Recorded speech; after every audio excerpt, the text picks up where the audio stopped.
In today's lecture we've moved forward a bit. We've gone from our understanding of kinetic theory through to thinking about how systems of molecules behave, and from that we've looked at a little bit of statistical mechanics. From there we've gone on and looked at a basic introduction to thermodynamics, and what we did in thermodynamics has included defining the first law of thermodynamics, and from there we went on and looked at molar specific heat capacities. So we covered a lot of ground. To start with, if you remember, we looked at the link from kinetic theory, which looks at the properties of individual molecules and atoms, to statistical mechanics, which says what about the distributions of atoms and molecules? Can we find anything out about those distributions? By considering the case of the atmosphere, we saw that we can take a system of molecules in the atmosphere and we can say that for a given number of molecules, for molecules at a given height in the atmosphere, we can come up with a simple expression which tells us how many molecules or moles there are. If you remember, that went something along the lines of the number of moles at a given height is equal to the number of moles at sea level multiplied by e to the minus mgh divided by divided by RT in that case, multiplied by the height, h. So from there we've gone on and thought, well, does this tell us anything about molecules as a whole? And we arrived at the Boltzmann distribution. And the Boltzmann distribution tells us that the number of molecules at a given energy above a certain ground level is given by the number at ground level multiplied by e to the minus epsilon, which is the energy, divided by k, which is Boltzmann's constant, multiplied by the absolute temperature.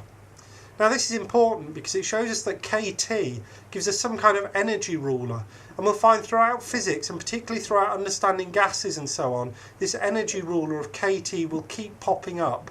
This will be the same when you do solid state physics as well. This fraction kT is very important.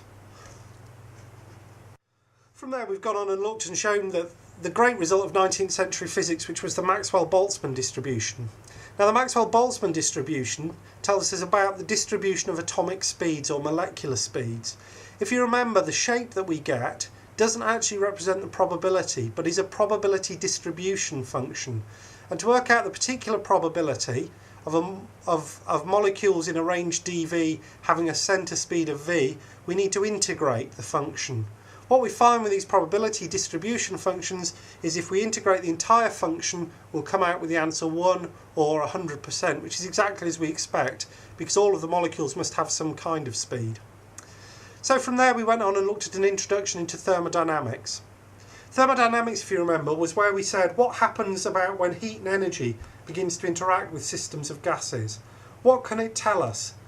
We'd already met the 0th law of thermodynamics in an early lecture which told us all about thermal equilibrium.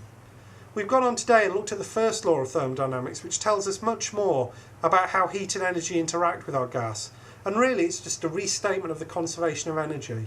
So the first law of thermodynamics tells us that the increase in internal energy that a gas has, where internal energy represents the molecules within the gas, for instance them crashing around faster, is equal to the amount of thermal energy we supply minus the work that the gas does.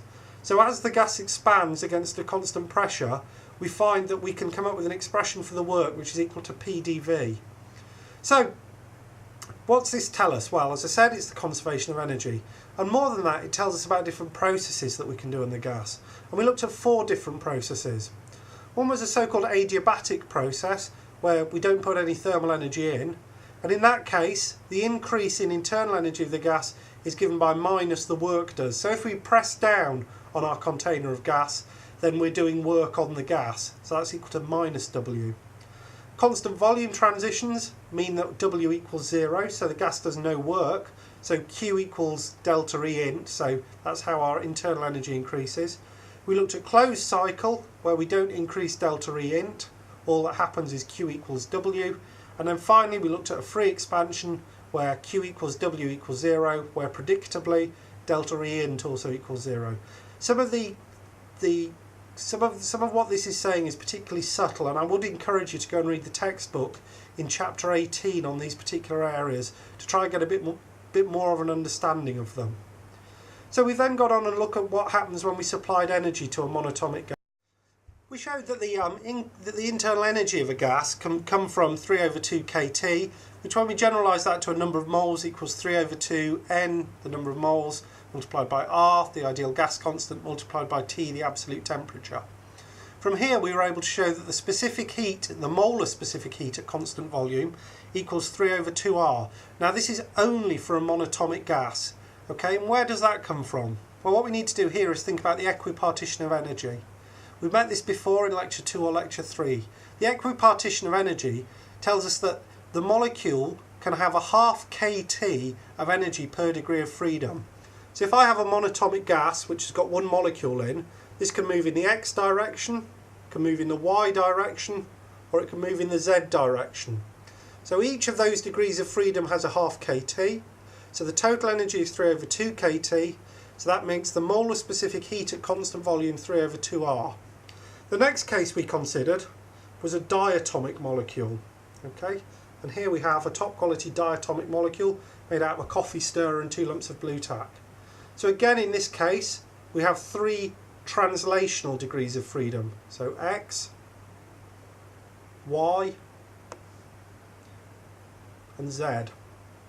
Okay, but now in addition we've got rotational degrees of freedom. So the molecule can also store energy by rotating this way, okay, or we can store energy by rotating in this direction here.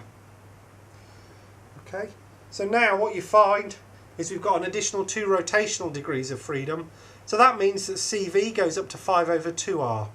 In general we find that CV, okay, is F over 2 multiplied by R, where F is the number of degrees of freedom. If we have a polyatomic molecule, i.e. one that's got more than 2 atoms, we find CV becomes equal to 3R as we've switched on the additional rotational degree of freedom. Finally, we looked at how these specific heats change with temperature, and we saw there was this strange plateauing behaviour on the graph, and what that told us was that, for instance, the rotational degrees of freedom require a certain amount of energy to switch them on, and for instance in hydrogen that doesn't happen until we reach 80 Kelvin. So sort of below 80 Kelvin then our specific heat is given only by translational degrees of freedom. Above 80 Kelvin we have to think about the translational and the rotational degrees of freedom, and finally when we get really hot we have to think about the molecule vibrating as well. So we have additional degrees of freedom arising from the vibration of the molecule until we heat the molecule up so much that we have dissociation and the bond breaks. Now this is a window on quantum mechanics, and you'll find out more about quantization in the quantum theory course, but hopefully we'll try and illustrate this in the labs for you. Please make sure you have a look at chapters 18 and 19 of Halliday, Resnick and Walker. They're all very important for what we've covered today.